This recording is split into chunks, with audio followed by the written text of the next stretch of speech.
మార్చి 24, 2022లో శాసనసభలో పశుసంవర్ధక శాఖ మంత్రి గారు మాట్లాడుతూ ఈ రాష్ట్రంలో సుమారు 5,400 రైతుల కోసం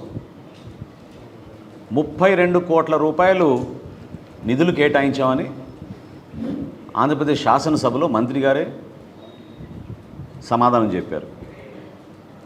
ఇది లోన్ కింద పశువులు కొనడానికి కోసం రాష్ట్ర ప్రభుత్వం ముందుకొచ్చి 5,401 పశువులు కొనడానికి దానికి 32 కోట్ల రూపాయలు కేటాయిస్తూ ప్రభుత్వం మంజూరు చేసిందని ఆయన చెప్పారు.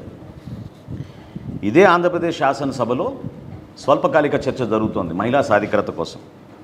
సెప్టెంబర్ 25వ తారీఖున 2022లో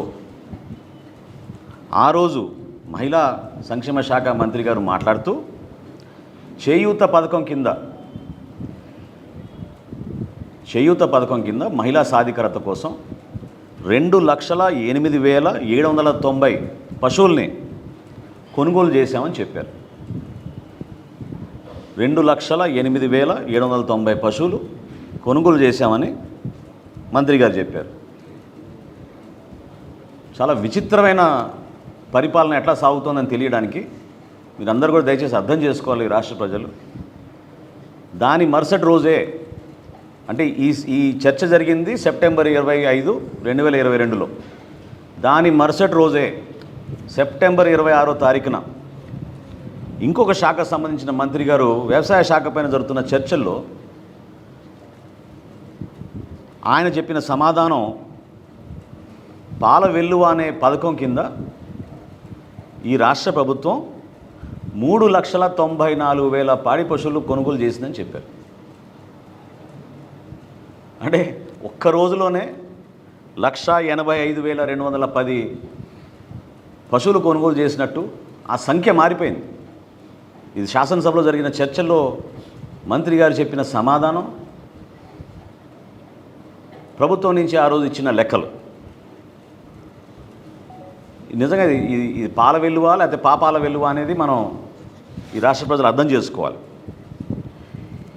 ఈ వివరాలు కొన్ని రోజుల క్రితం ఒక ఉన్నత స్థాయి సమీక్షా సమావేశంలో బయటపడ్డాయి.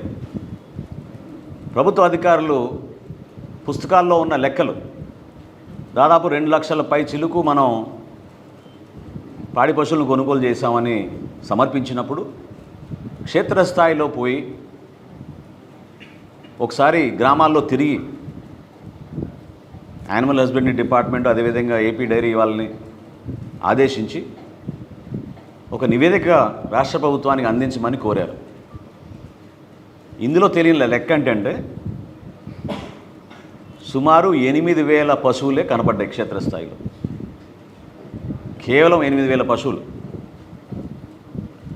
అంటే ఎంత రీసైక్లింగ్ జరిగిందో ఎంత మోసం జరిగిందో తెలియడానికి ఒక గేదెని వీళ్ళు కొనుగోలు చేస్తే అదే గేదెని అనేక మంది కొనుగోలు చేసినట్టు లెక్కల్లో చూపించుకుని మాయమైపోయినాయి.